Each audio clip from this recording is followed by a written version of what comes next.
Donc, il est à TP, c'est là, je comprends. Là, TP. TP 14e route.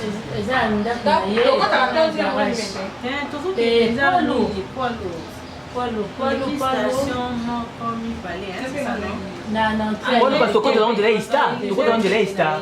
Entrée Iveco. Ah, Iveco. Entrée Iveco. TP, ça, Banzela, les ans, TP, on a côté Nangati.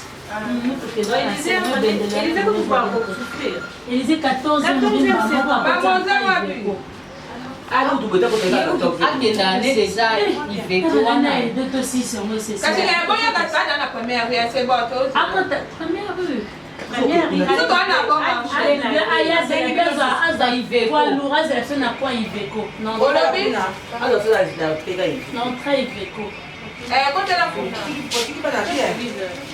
bon marché.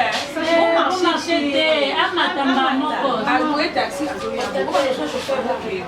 Parce que elle venait déjà ici dans la première rue. A changé. Mais a changé. Ayam Azouamba Moko Poilou. Mais il peut dire le même chauffeur, papa, bah si bah le moins à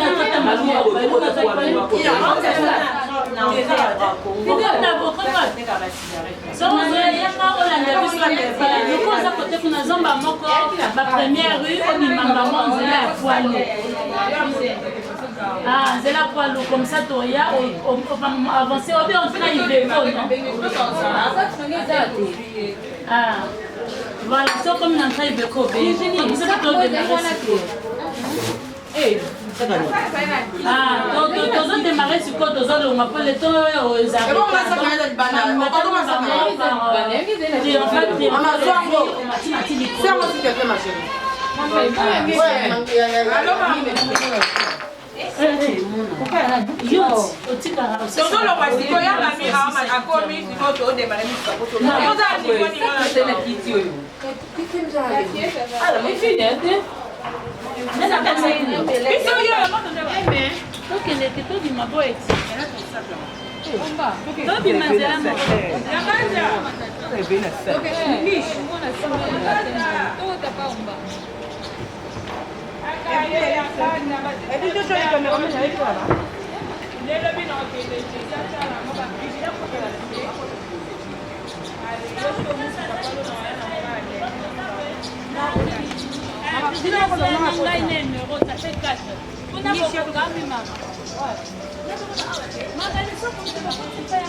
Non, filmez les canons, les canons.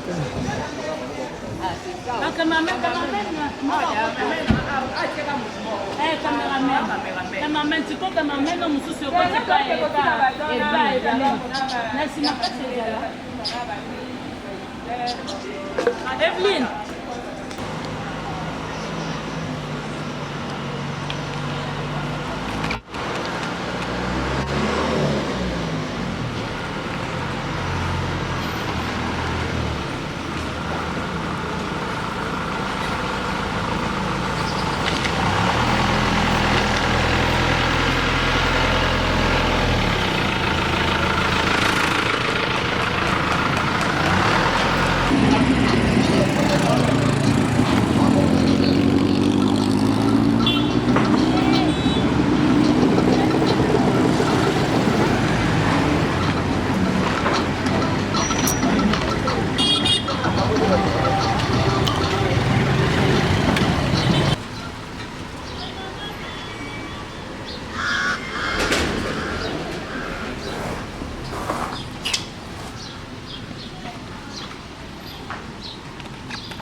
Gisèle a orienté la place Barza.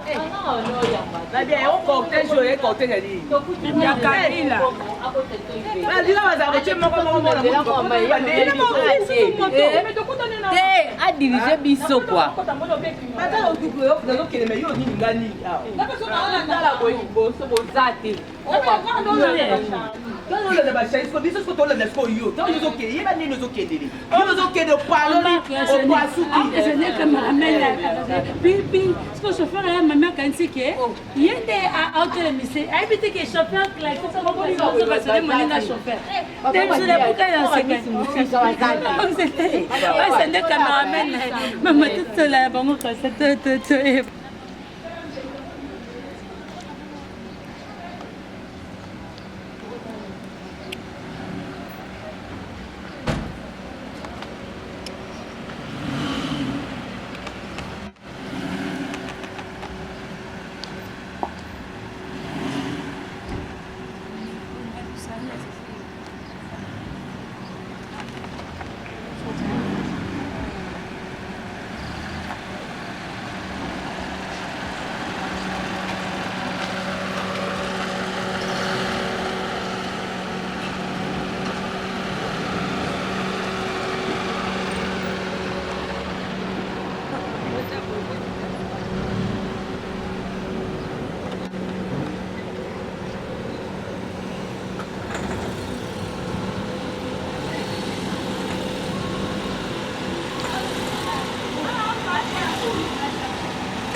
Voilà.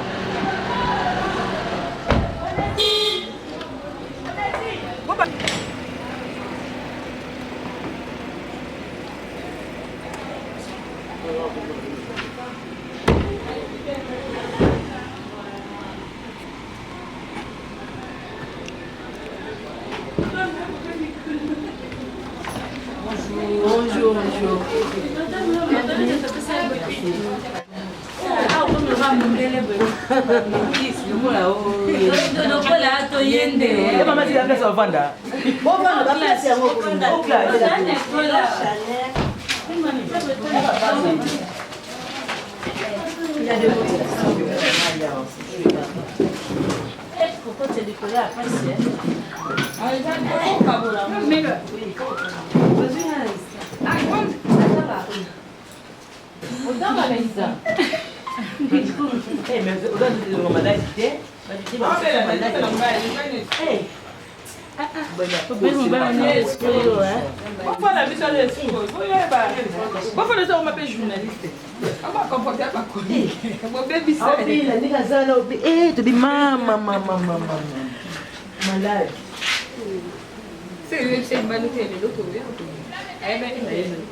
Ah oui, malaise.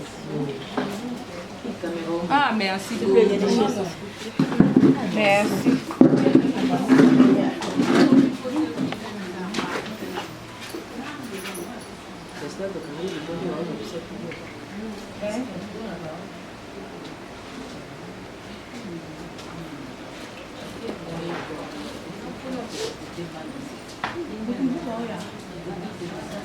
Non, Pour visiter, pas que ça, non, Il connaît ce tellement il y a quartier, il déjà à côté, il y a pont, il y a pont de coco, il y a un excès zonga, il y a côté, il y a tout droit. Viens avec téléphone. Non, non, juste. Oui. Directrice allumée. La réalité qui peut-être besoin de la vanille là, comme ça on vous explique, on est quoi, on est qui, on fait quoi. Donc, la caméra là, ça y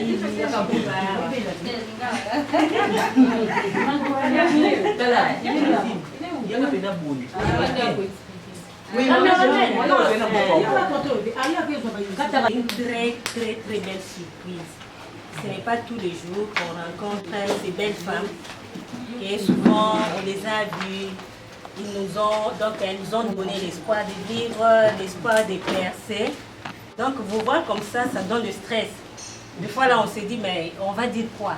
Parce qu'elle parle merveilleusement bien. Mais avec les mots simples, au quotidien, nous allons expliquer qui nous sommes. Donc, merci beaucoup d'être parmi nous. Nous sommes à Matumaini. Matumaini, c'est une association sans but lucratif qui a vu le jour depuis novembre 2011. Donc, c'est un centre d'hébergement uniquement pour les filles. De ce côté-là, nous sommes un peu injustes, mais nous avons trouvé qu'il fallait que ce soit uniquement les filles. Parce que souvent, les filles, quand vous avez deux enfants dans la rue, une fille et un garçon, celle qui est vraiment dans un état très critique, c'est beaucoup plus la fille. Parce qu'elle va subir le viol, à un moment donné, elle sera exploitée sur le plan de travail, et puis au final, elle va avoir des enfants dans la rue, et ces enfants-là, ça sera de génération en génération. Parce que parmi nous, il y a même une fille qui est vraiment petite fille des parents et anciens parents de la rue, donc anciens grands-parents de la rue. Donc nous avons au jour d'aujourd'hui 37 filles, de 7 à bientôt 18 ans. Donc nos filles sont là. Nous ne sommes pas un orphelinat parce que l'orphelinat ne reçoit que des enfants qui ont perdu des parents certifiés. Mais ici nous avons des enfants, tu ne sais pas, ils viennent d'où. On t'apporte une fille qui a 3 ans. Elle ne connaît pas son nom, elle ne sait pas d'où elle vient. Tu ne peux pas lui demander, tu viens de la part de qui. Et il y a aussi des filles que l'État nous apporte. Ce sont des filles, parfois on les a ramassées dans la rue de Kinshasa, on amène au niveau de l'État. En ce moment-là, l'État fait un effort, il lui donne un nom, une identité, on nous amène des papiers et puis nous la recevons ici chez nous. Donc il y a aussi d'autres filles qui sont victimes du refoulement de Brazzaville. Nous avons même parmi nous 2 filles qui sont venues de Tanzanie. Imaginez, un parent les a placés, l'a acheté le passeport, ils sont congolais? le visa. Ils sont congolais? Oui, mais les parents vivaient très longtemps en Tanzanie. Il les a placés dans l'avion et puis quand ils sont arrivés sur place à l'aéroport, elles ont été abandonnées. Comme elles ne pouvaient que parler Swahili Bora et anglais, ça n'a pas été facile pour elles. Finalement, Matumaini leur a donné asile, ça fait déjà 4 ans. Voilà. Ça veut dire espoir. Pourquoi nous avons dit Matumaini? Parce qu'on dit toujours l'espoir fait vivre. Nous avons envie d'apporter de l'espoir à ces enfants-là.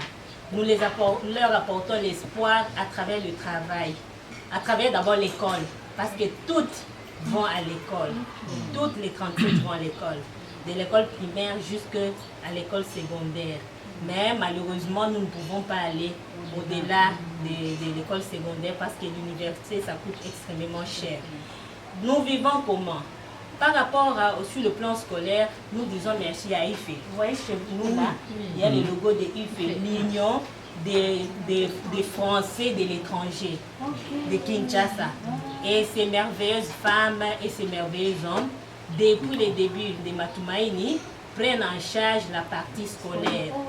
Donc, il y a celles qui sont à Poussangani, il y a celles qui sont à Mankandela, celles qui sont au collège royal, et puis pour l'école primaire, nous les avons. Donc, souvent, nous rassemblons des équipes. Ça nous permet de faire le suivi. Et en même temps aussi, ça nous permet d'envoyer notre gardien pour les amener à l'école et puis les retourner ici, parce que c'est une grande responsabilité. Nous vivons également grâce aux dons et legs. Dernièrement, nous avons trouvé, il y a une femme qui a voulu aller s'installer en Europe. Elle a amené tout ce qu'elle avait comme bien dans la maison. Ça, quand nous disons pas nous vivons des legs, nous vivons également des dons. Les dons et notre politique à nous, c'est la politique de la fourmi. Imaginez là, nous avons déjà les cahiers que nous avons reçus l'année passée. Juste là, il y en a encore. Alors qu'ailleurs, dès que vous avez donné aux enfants, vous partagez entre vous et puis c'est fini.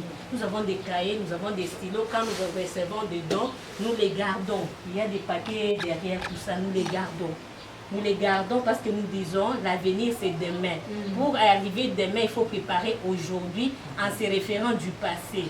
Parce qu'on ne va pas dire on met un point final au passé. Si on n'a pas de souvenir, il n'y a pas possibilité.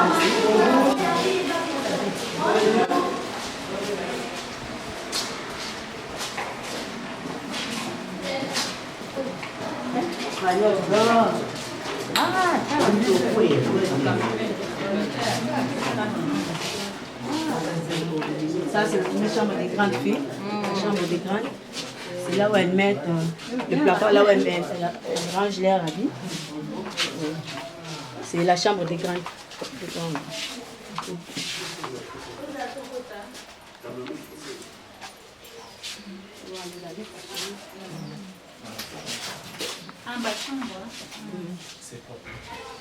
Vas-y, non, caméraman. Les enfants, comment ranger les lits, comment ranger les vêtements.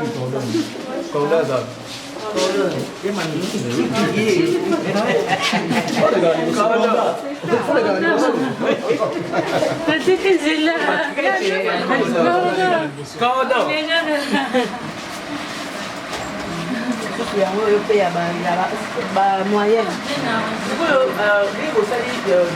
La chambre. Ils ont par âge. Oui, c'est par âge. Oh, on est La grande, on a âge. Bon, pas 15 ans. Tu as 15 ans, tu vas au bazar. On va dire moi, période déjà. Ah, mais moyenne, nous, on va bazar, on a 15 ans, puis bazar, j'ai un période. Donc, moyenne, tu as 14, 12 ans. Les vêtements, non, c'est pareil. Maintenant, vous savez, moi, il y a un petit, il y a un petit, oui, il y a Angèle. Il est la meilleure, il y a un côté pour ranger, puis il y a un bail.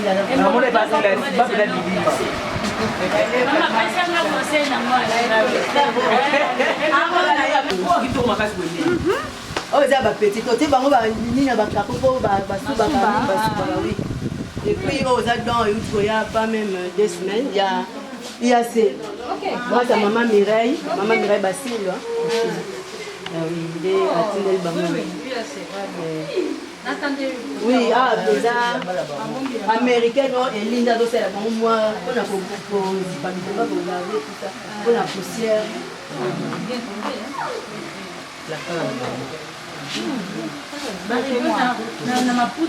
Oui, c'est les pannes. Mais est-ce que vous avez un souba au sein des capot au moins les colos? Et quand vous sachez, vous voyez, quand vous avez des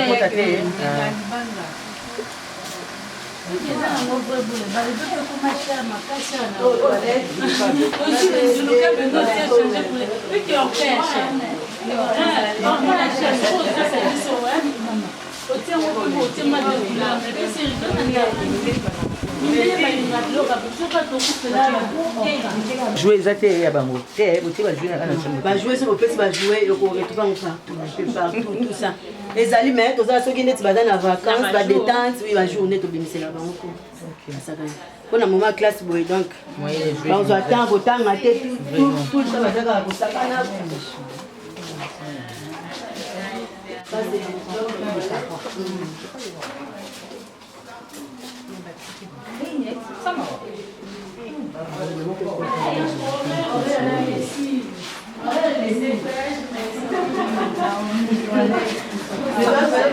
dimanche,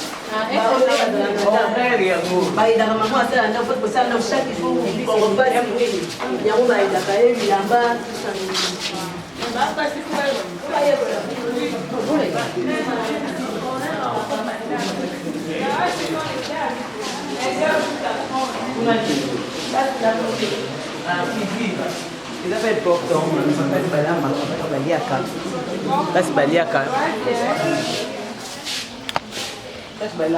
Oui, on doit pas me journaliste. On a vu le oignon, c'est déjà au yébi. Malewa. Nyomwali kuna nyonso tu wana kumula. Na nyonso tu wana vantu befo olia. Vraiment. Ata ni ndenge ni ya mami. Il faut le hao. Vraiment. So Malewa. Malewa de base. oui, la cuisine. Mais pour famille on lève ba Thompson mingi. Il y a mingi tout problème mingi les gars Thompson pour bon yo le soso pour combien de soso pour combien de personnes. Il a 48 bouches. Donc il a moins pas. Mais il y a so dans et il y a soso, il y a mais pour so il y a moins pas.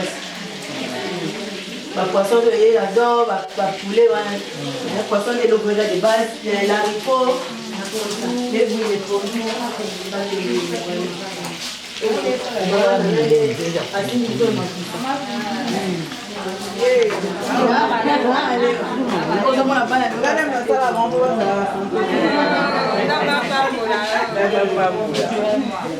Regardez ma salle à Bango pour Bazara Minene, toujours à bonne santé.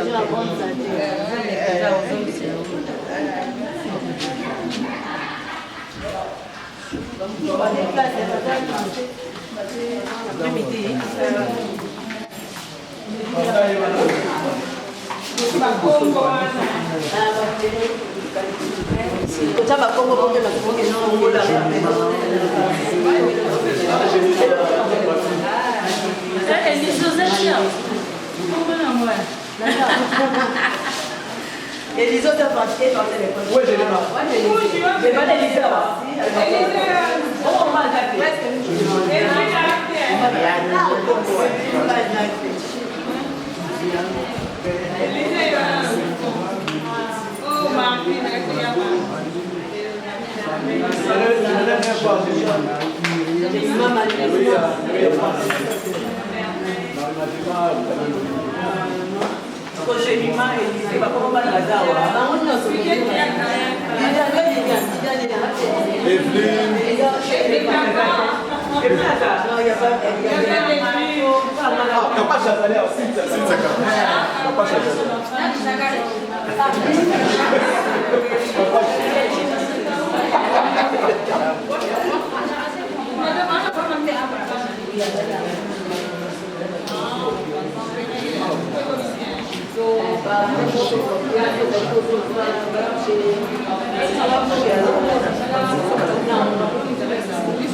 il faut battre la carte, elle peut voir.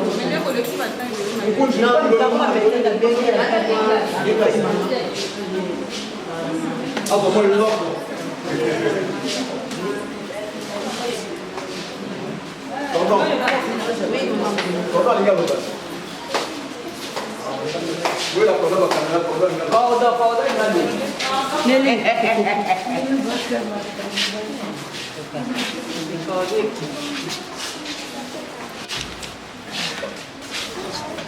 Maman, j'ai mal.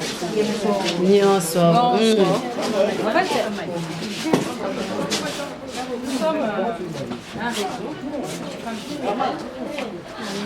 Évidemment, na musalo tozosala moi baporte mpe efungwamaka nango moi nzambe mpe azopambola alors finalement c'était dit bon toza mpe na mokili ya bato nyonso baza kaka na situation na biso te po biso ndenge mama je vais expliquer eza mpasi bana bazokola sans affection et on a eu cette grâce là d'avoir grandi dans une famille d'avoir été encadré totangi tobali tobosi na kati ya libota esali moko ya kitoko makasi alors nde tokaki solo ya mosala ozosalema avec des amis les copines toki kosala quelque chose kosala quelque chose biso na te na biso esika mbunda ebetaka tozalaka esika babinaka tozalaka bokoni mpe tosalisa mpe te baoyo basengi te mais basengeli na esulu wana alors moi moke ebimaki wana tomemi mwa likambo moko ya moke mpona ya biso mpe na oyo mama nuska azelaki bino kutu jour boboaki bokoya nuska ozosala wana eza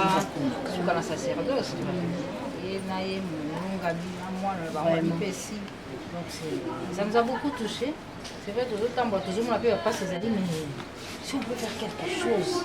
Hein, moi, soulagement, moi, qui te sais, c'est peu le mot qui a été dans la biseau. La tindi bisoté, au 5 peut bisoter, mais biseau, moi, alors, moi, les cabos, moi, qui est au bon si on a. On dit qu'on va le baser dans la biseau, on sait, c'est biseau. Après, ça vient, on laisse à mon sécao, on va à Kitoko, en bonne santé.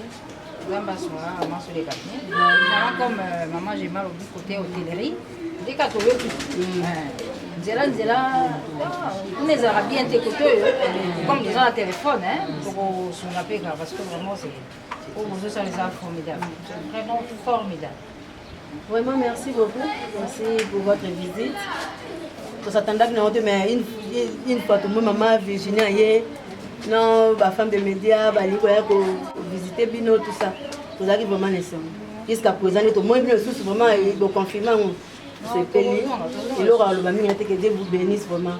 Là où vous salez, qu'il vous rembourse au centuple. Vraiment, merci beaucoup. Ça nous va droit au cœur. Qui peut vous aider pour sortir du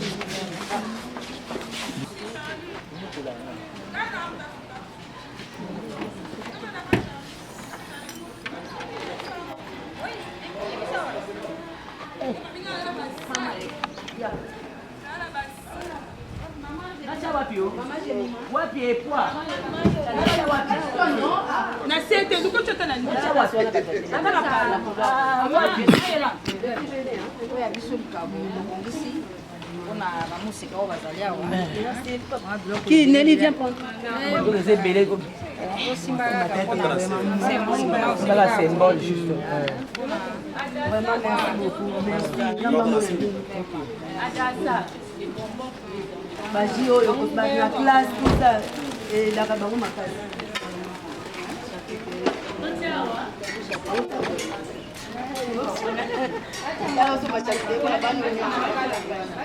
Même ici.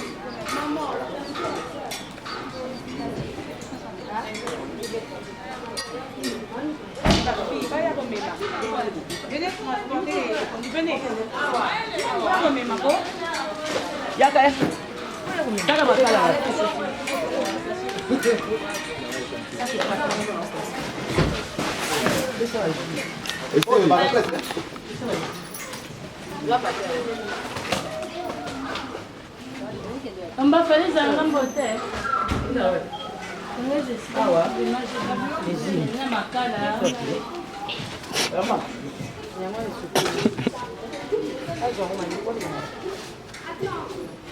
Maintenant, Nicolo. Et il y a mon avion.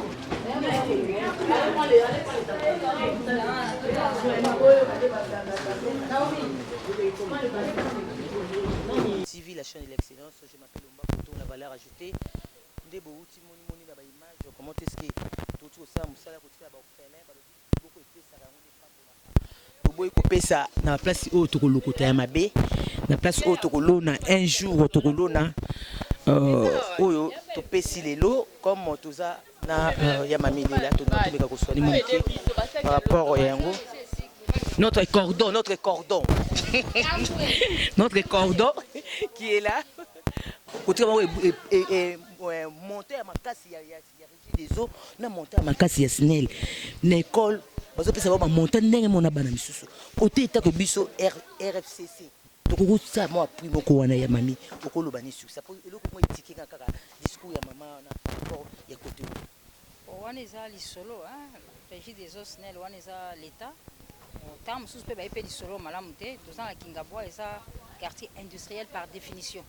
On y a ce zalia ou ça par définition quartier industriel, mais ceux qui n'ont qu'à si bas sol va comparer sur moi ça qu'on les a pendant bongoté et que bon ça va pas exacter kaka condamné pendate au bout à car il va rentrer dans le soleil bétem dans le malamute. Côté on a et que bon ça malango mais beaucoup de fleurs na mobandi sipenda di solo yo hein maman nushka te chère na mobile naie en tout cas ba no baza bon felente baza bana ya les enfants de la rue. Mais après, on va préférer à la base parce que les filles sont plus en danger, sont plus fragilisées sur la rue par rapport aux garçons. Et bien sûr, tant que ma femme, il y a un réseau, il y a ma femme culturelle, on a été touchée, très sensible, il y a des cambo qui basent en charge de la basi. La carte n'a pas rompu, ma mamie, elle a mis sous ma photos sur totia bango liboko na mwa moke moke tozwi kaka na likamisi wana eyaki ebeti mitema na biso nyonso toyi bon tosala yango po esika moto ebetaka tozalaka esika mayeno ebetaka tozalaka boboni esika bato bazosofri bazala mimi kaka basengi pete babeleli pete mais kaka nde toyoki mosala mo ezosala moto bon biso mpe toya toparticiper vraiment c'est l'essence de notre geste pour soutenir bana basi.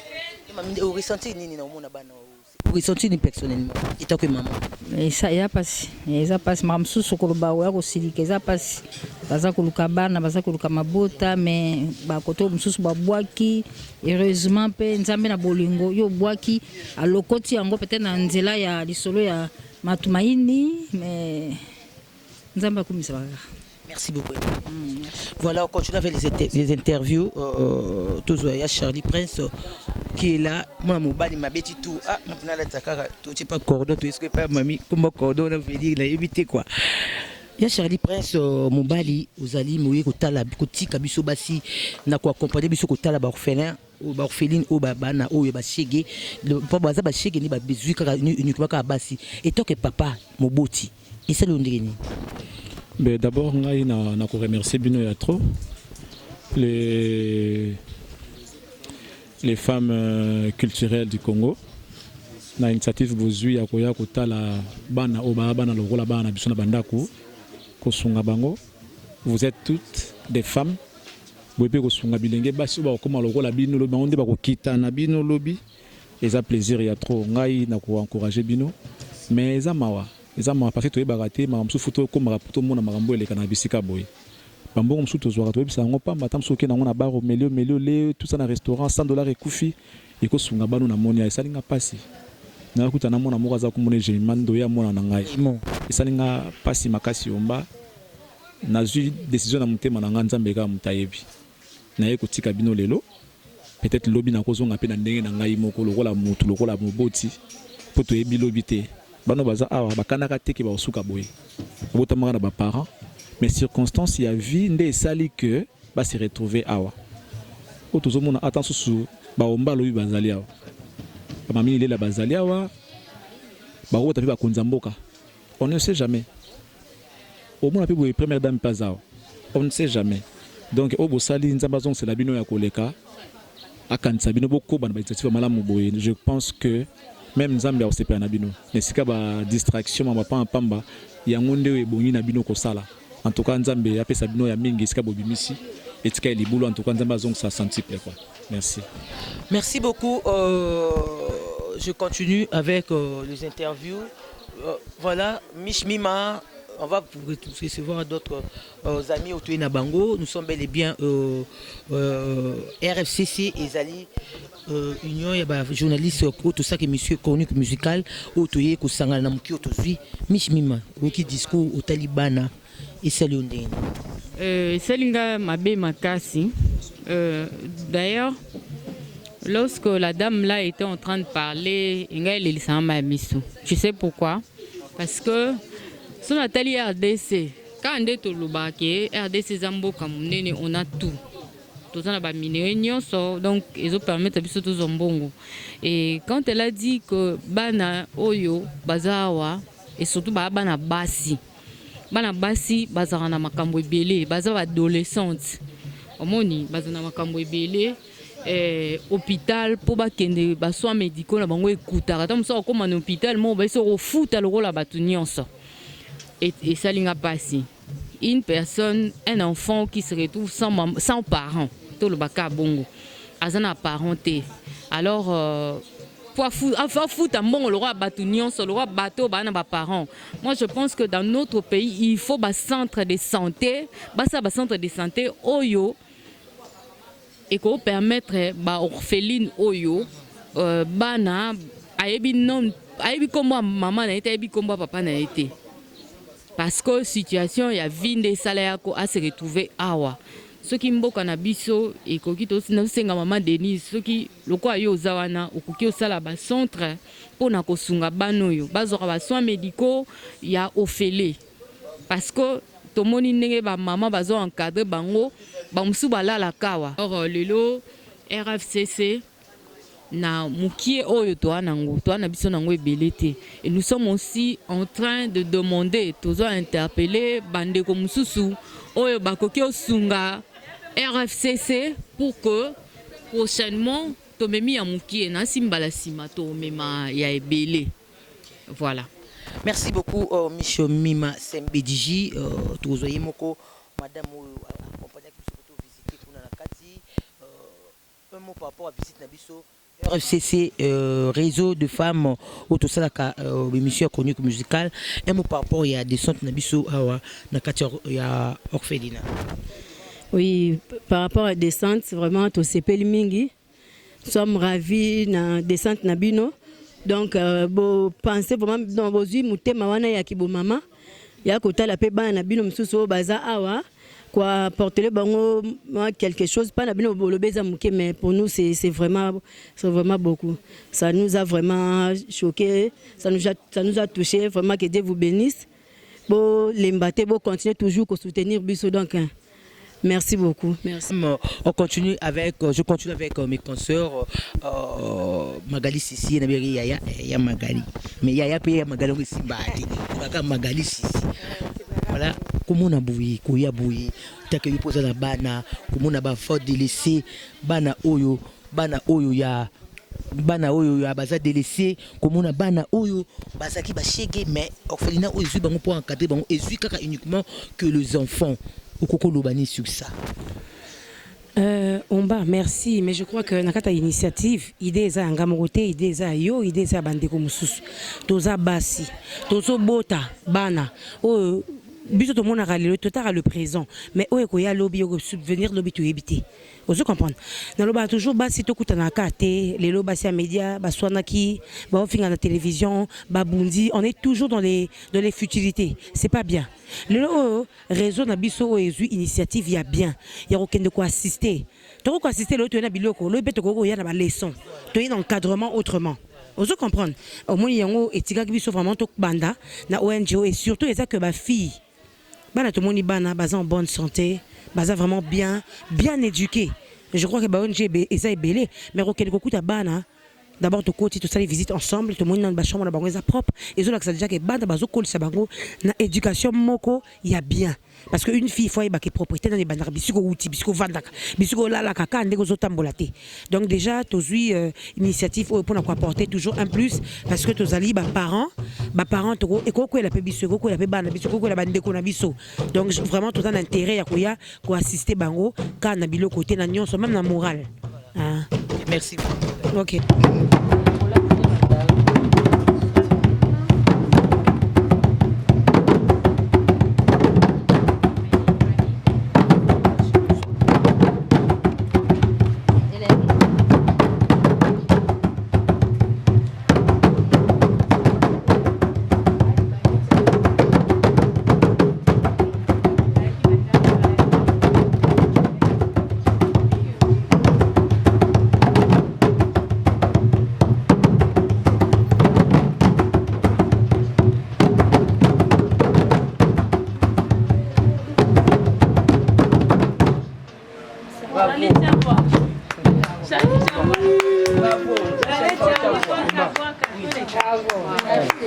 Merci maman, merci beaucoup. Merci.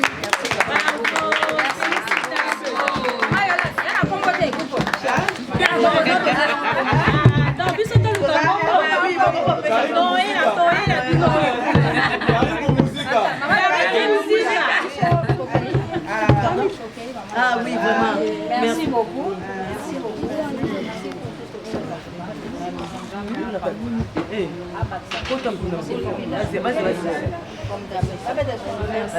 à vous aussi. Oui, il y a Merveille. Votre action. Un instant, Merveille de paix. Merveille. Mon frère. Maëlle il y a des photos.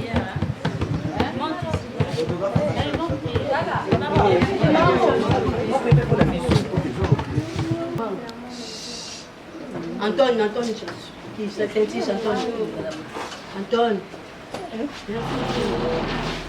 Toutes ces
cette journée merveilleuse. Pour cette journée merveilleuse, mon Dieu. Nous te rendons grâce parce que avant que cette journée soit, mon Dieu, toi tu le savais, mon Dieu. Avant que tout se passe, mon Dieu, toi tu le savais. Merci, mon Dieu, parce que tu es le maître des circonstances, mon Dieu. Maître des temps et des circonstances. Mon Dieu, nous te rendons grâce pour cette journée merveilleuse. Nous ne savons pas que ça allait être, mais voilà que tu as voulu que ça soit, mon Dieu. Nous te remercions, Seigneur. Mon Dieu, je prie en sorte que les journalistes, les femmes du ministère qui sont venus nous rendre visite, mon Dieu, je leur commande entre ta sainte main, mon Dieu. Parce que je n'ai pas une place pour leur commander seulement chez toi. Parce que c'est toi qui gardes bien, c'est toi qui bénis, mon Dieu. Je te prie, Seigneur, de leur bénir, mon Dieu. De ce qu'ils ont pu nous donner, de ce qu'ils ont pu nous amener, mon Dieu. Ils ont pensé qu'il y a aussi des gens qui manquent, qui en ont besoin, mon Dieu. Elles sont venues nous rendre visite et nous donner, Seigneur. Mon Dieu, bénis-leur, Seigneur. Rajoute au centuple de ce qu'ils nous ont donné, mon Dieu. Pense à eux, tous leurs projets, tout ce qu'ils auront besoin, mon Dieu. Seigneur, que toi, tu puisses leur aider. Avec ce qu'ils ont fait, tous leurs projets, tout ce qu'ils auront besoin, que ces choses puissent crier, mon Dieu. Éternel et Dieu des armées, tu puisses leur bénir au centuple, leur conduire tout endroit où ils seront, mon Dieu. Que tu sois leur maître, leur projet, que tu aides afin que leurs projets soient toujours des projets qui vont aller en avant, mon Dieu. Éternel, mon Dieu, soutiens leur entreprise, soutiens tout ce qu'ils vont faire, mon Dieu. J'aimerais que tu sois leur maître, mon Dieu. Car si toi tu es le maître dans une chose, les choses leur partent toujours en avant, mon Dieu. Je te supplie d'être leur maître, d'être avec eux, mon Dieu, de les aider toujours à marcher avec toi, mon Dieu. Sois leur Dieu, assiste et bénis-leur au centuple de ce qui nous a amenés, mon Dieu. Nous te rendons grâce. Parce que je sais si on se revoit encore, on se voit encore tous en bonne santé, Seigneur. Nous n'oublierons pas de te rendre grâce, mon Dieu. Car l'honneur et la gloire te sera rendu au siècle des siècles. Amen.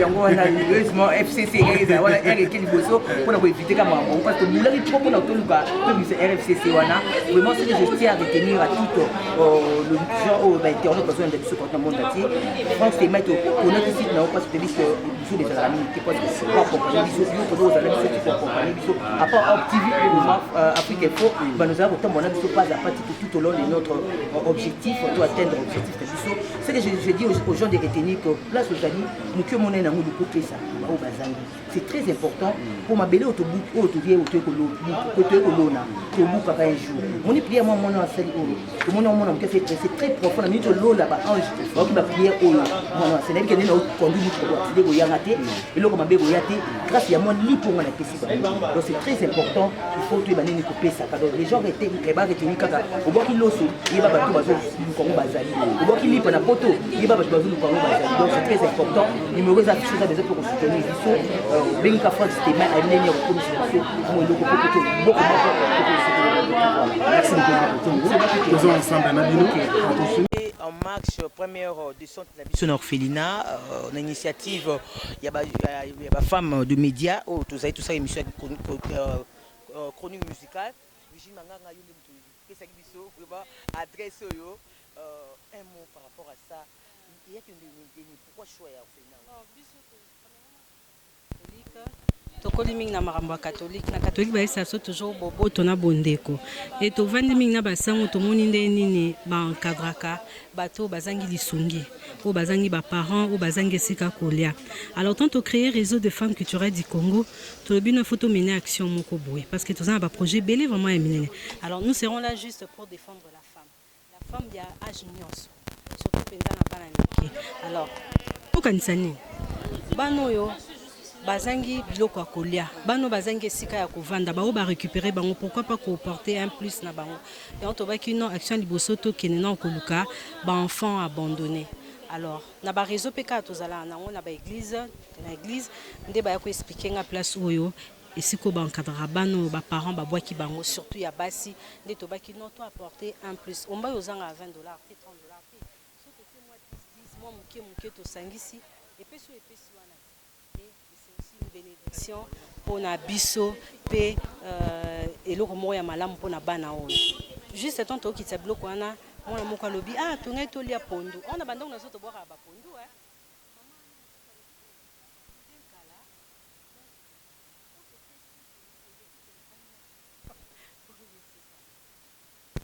merci beaucoup. Mais ils ont la RFCC. On a mis tout dans la journaliste, RFCC, on a posé question. Ils ont soukaté, vous aussi ciblez ce qu'on est RFCC. Tout ça, le projet est belé, tout dévoilé, on a noté, mais il y a ba don lo miso ba bi ke to ba zo se ya biso pa na te ah so to za ba camarade to za ba camarade pour le peu ça simba te donc on a objectif moko on comprend on a juste là to bombia on a il y a quelque chose qui se prépare il y a monene o e rozala toujours en faveur il y a moisi mais jusqu'à là to bombi yango o eza action ya liboso ya mibale ya misatu ya mine ya mitano ezali alors pour soutenir biso na ba prière et tant comme on a besoin de bino financièrement to les kaka et pas omba c'est appel. OK, merci beaucoup Virginie Manganga. Je remercie toutes les personnes oyo bazui le bakwa kolanda biso na Op TV. Nous sommes là à kaka ko lié lisango te na micro. Nous sommes là Gisèle. Non, viens intervenir quand même. Oui, un mot, vraiment on est content. Bon soutenir biso, bon soutenir bana oyo, bon accompagner biso plutôt na activité tozo sala, hein? Tozo kende. OK, c'est bon. Voilà, merci à vous tous aux qui branchés scotchés. Nous sommes là, toujours du Mapoto Kende. Merci à tous aux qui branchés scotchés. À suivre cette très belle émission. To aider de topé si votre bois qui n'a ma belle au écolona. Parce que moi-même, on fait de père et de mère depuis 3 ans. Dans un 5 ans, pour moi, dans un pesa, dans un 5 ans, il y a Koya Awa. Nous faisons pour soutenir nos sœurs, Oyo, Bazabongo, enfants de lycée. Ce sont les enfants de la rue. Des bango bazuka juste bana pona ba. Voilà, c'était juste ça. Merci à toi, Junior Kachung. Merci à vous tous. Vous avez branché ce coach sur cette très belle émission. Abonnez-vous massivement sur Op TV. Vous ne serez jamais déçus. Bye bye.